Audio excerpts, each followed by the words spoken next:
আজ আমরা the guardians নামের একটি রাশিয়ান সিনেমার গল্প শুনব।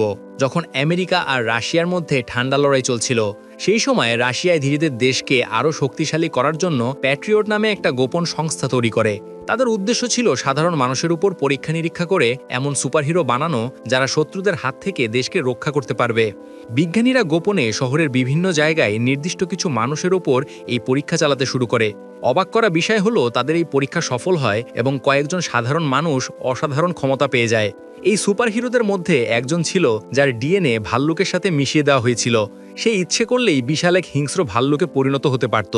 আরেকজনের ছিল অবিশ্বাস্য গতি। সে চোখের পলকে এক জায়গা থেকে অন্য জায়গায় যেতে পারত আর তলোয়ার চালানোতেও ছিল ওস্তাদ। তৃতীয়জন নিজের মনের জোরে যে কোনো জিনিস, এমনকি বিশাল পাথরও বাতাসে ভাসাতে পারত।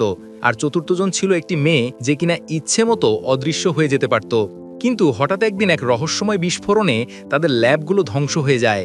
এই দুর্ঘটনার পর সেই সুপারহিরো আর বিজ্ঞানীদের কোনো খোঁজ পাওয়া যায় না। তারা কে কোথায় হারিয়ে গেল কেউ জানতে পারে না। অনেক বছর কেটে যায়, গল্প চলে আসে বর্তমান সময়ে। রাশিয়ার সেনাবাহিনী তাদের তৈরি করা নতুন রোবট পরীক্ষা করছিল। এই রোবটগুলো চালানোর জন্য কোনো মানুষের দরকার হতো না, কারণ সেগুলো খুব উন্নত প্রযুক্তি বা এআই দিয়ে নিয়ন্ত্রণ করা হতো। পরীক্ষা ঠিকঠাকই চলছিল, কিন্তু হঠাৎ করে রোবটগুলো নিয়ন্ত্রণের বাইরে চলে যায়। তারা নিজেদের সেনাবাহিনীর ট্যাঙ্ক আর হেলিকপ্টারের ওপরই হামলা করে বসে। চোখের সামনে সবকিছু ধ্বংস হয়ে যেতে দেখেও সেনারা কিছুই করতে পারছিল না। দেখতে দেখতে রোবটগুলো পুরো সেনাঘাঁটি ধ্বংসস্তূপে পরিণত করে আর সব অফিসারকে মেরে ফেলে। একটু পরেই সেখানে এক অদ্ভুত চেহারার লোক এসে হাজির হয়। তার নাম ডক্টর অভগাস্ট কুরাওলভ। আসলে এই সব রোবট তারই নিয়ন্ত্রণে ছিল। সেই এই হামলা চালিয়েছে। এই কুরাতভ একসময় প্যাট্রিয়ট প্রজেক্টেরই একজন বিজ্ঞানী ছিল। এক বিস্ফোরণে তার শরীর এমনভাবে বদলে যায় যে সে বিদ্যুৎ তৈরি করে যে কোনো মেশিনকে নিজের নিয়ন্ত্রণে আনতে পারে। কুরাতভ সেই রোবটগুলোকে নিয়ে সেখান থেকে চলে যায়। এই ঘটনার পর রাশিয়ার প্রতিরক্ষা মন্ত্রণালয়ে একটি জরুরি মিটিং বসে। সেখানে মেজর জেনারেল নিকোলাই সবাইকে জানান যে এই কুরাতভ বহু বছর আগে প্যাট্রিয়ট প্রজেক্টে কাজ করত। সে মডিউল 1 নামে একটি প্রজেক্ট নিয়ে গবেষণা করছিল, যার মাধ্যমে যে কোনো মেশিন দূর থেকে নিয়ন্ত্রণ করা যেত। কিন্তু তার পরীক্ষা ব্যর্থ হওয়ায় সরকার প্রজেক্টটি বন্ধ করে দেয়। এদিকে প্যাট্রিয়টের আরেক বিজ্ঞানী ডক্টর ভিক্টরের সুপারহিরো বানানোর পরীক্ষা সফল হয়েছিল। এতে কুরাতবের মনে হিংসা জন্ম যায়। সে ভিক্টরের গবেষণা চুরি করে নিজেকে সেরা বিজ্ঞানী প্রমাণ করতে চেয়েছিল। তার ভুল পরীক্ষার কারণে অনেক নিরীহ মানুষ মারা যায়। ফলে তাকে গ্রেফতার করা হয়, কিন্তু সে পালিয়ে নিজের গোপন ল্যাবে লুকিয়ে পড়ে। সেনাবাহিনী যখন তাকে ধরতে যায় তখন সে পুরো ল্যাবে বিস্ফোরণ ঘটিয়ে দেয়। সবাই ভেবেছিল কুরাতভ মারা গেছে, কিন্তু সে বেঁচে যায় আর বিস্ফোরণের ফলে তার শরীর বদলে সে অমচং শক্তিশালী হয়ে ওঠে। জেনারেল নিকোলাই বলেন, কুরাতভকে যদি হারাতে হয় তাহলে আমাদের সেই পুরনো সুপারহিরোদেরই দরকার হবে। এরপর প্রতিরক্ষা মন্ত্রণালয় থেকে প্যাট্রিয়ট সংস্থাকে আবার চালু করার সিদ্ধান্ত নেওয়া হয়। এই মিশনের দায়িত্ব দেওয়া হয় মেজর এলিনা নামের একজন দক্ষ অফিসারকে। এলিনার দল সেই হারিয়ে যাওয়া 4 সুপারহিরোকে খুঁজতে বেরিয়ে পড়ে। এই মিশনের নাম দেয়া হয় দ্য গার্ডিয়ান্স। অনেক খোঁজাখুঁজির পর তারা প্রথম সুপারহিরোকে খুঁজে পায় আর্মেনিয়াতে। তার নাম লের। সেই নিজের মনের জোরে জিনিসপত্র নাড়াতে পারত। এলিনা তাকে সবকিছু খুলে বললে সে প্রথমে রাজি হয় না, কিন্তু যখন শোনে যে কুরাতভ বেঁচে আছে তখন সে প্রতিশোধ নেয়ার জন্য দলে যোগ দিতে রাজি হয়। এরপর তারা যায় কাজাখস্তানে, যেখানে তারা খান নামের দ্বিতীয় সুপারহিরোকে খুঁজে পায়। খানের ছিল প্রচণ্ড গতি। সে তখন কিছু গুন্ডার সাথে লড়াই করছিল। এক মুহূর্তে সে তার তলোয়ার দিয়ে একটা দ্রুতগতির গাড়িকে মাঝখান থেকে 2 টুকরো করে ফেলে আর সব গুন্ডাকে মেরে ফেলে। লের তাকে কুরাতবের কথা বললে খানও প্রতিশোধ নেয়ার জন্য তাদের সাথে যোগ দেয়। তাদের পরবর্তী গন্তব্য ছিল সাইবেরিয়ার জঙ্গল। সেখানে থাকতো আর্টসুস, যে ভাল্লুকে পরিণত হতে পারত।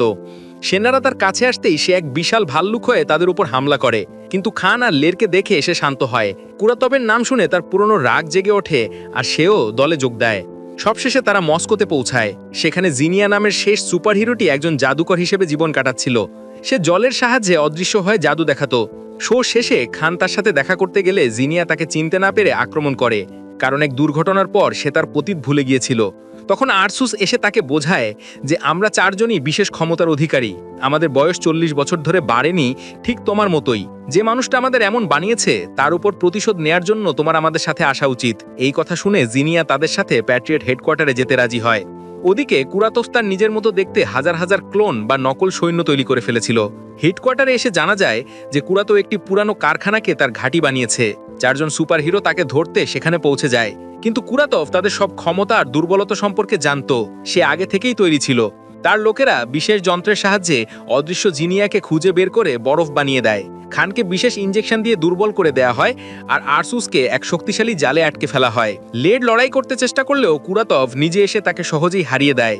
কুরাতভ তাদের একটি বিশেষ ঘরে বন্দি করে বলে, যদি আমার সাথে যোগ দাও তাহলে বাঁচবে, নয়তো মরতে হবে। কিন্তু তারা কেউই রাজি হয় না। এরপর কুরাতভ তার আসল পরিকল্পনা শুরু করে। সে মস্কোর সবচেয়ে উঁচু টাওয়ারের ওপর একটি বিশাল অ্যান্টেনা বসানোর কাজ শুরু করে। এই অ্যান্টেনার মাধ্যমে সে বিশ্বের সব স্যাটেলাইট নিজের নিয়ন্ত্রণে নিয়ে আসতে চেয়েছিল। আর স্যাটেলাইট নিয়ন্ত্রণে এলে পুরো পৃথিবী তার কথাই চলত। অন্যদিকে এলিনা কোনোভাবে আহত লেরকে হেডকোয়ার্টারে ফিরিয়ে আনে। তখন সেখানে ডক্টর ভিক্টর, অর্থাৎ যে বিজ্ঞানী সুপারহিরোদের তৈরি করেছিল, সে ফিরে আসে। সে বলে কুরাতভকে থামানোর জন্য তার সাহায্য লাগবে। এরপর সে বাকি তিনজনকে উদ্ধার করার জন্য কুরাতভের গোপন ল্যাবের ঠিকানা দেয়। এলিনা তার দল নিয়ে গিয়ে বাকি তিনজনকে উদ্ধার করে নিয়ে আসে। হেডকোয়ার্টারে ফিরে এসে ডক্টর ভিক্টর আর এলিনা মিলে সুপারহিরোদের জন্য নতুন স্যুট আর অস্ত্র তৈরি করে। আরসুসকে দেয়া হয় একটি বিশেষ মেশিন গান যা তার মনের সাথে যুক্ত থাকবে। খানের জন্য বানানো হয় একটি বিশেষ পোশাক যা তাকে যে কোনো হামলা থেকে বাঁচাবে, আর তার সাথে ছিল আরও ধারালো দুটি তলোয়ার। জিনিয়ার পোশাক তাকে ইচ্ছেমতো অদৃশ্য হওয়ার ক্ষমতা দেয়, আর লের পায়ে একটি পাথরের স্যুট আর একটি বিদ্যুতের চাবুক। নতুন অস্ত্র নিয়ে তারা আবার কুরাতভকে আটকাতে বেরিয়ে পড়ে। কুরাতভ তখন ওটা টাওয়ার প্রায় তৈরি করে ফেলেছে।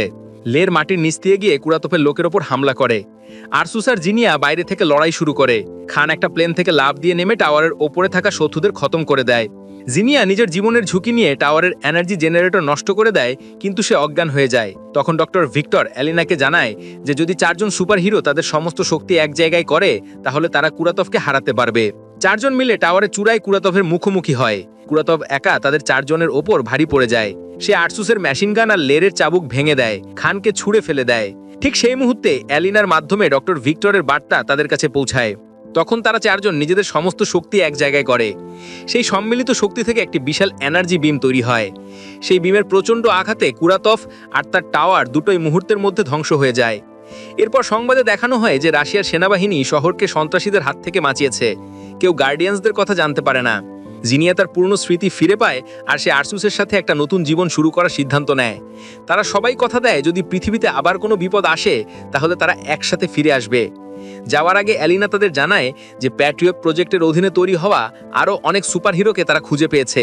সিনেমা শেষে দেখা যায় এলিনাকে কিছু লোক অপহরণ করতে চেষ্টা করে। এলিনা তাদের হারিয়ে দিয়ে জানতে পারে যে ফেরাম নামের কোনো রহস্যময় ব্যক্তি তাকে মারতে লোক পাঠিয়েছে। আর এখানেই গল্প শেষ হয়।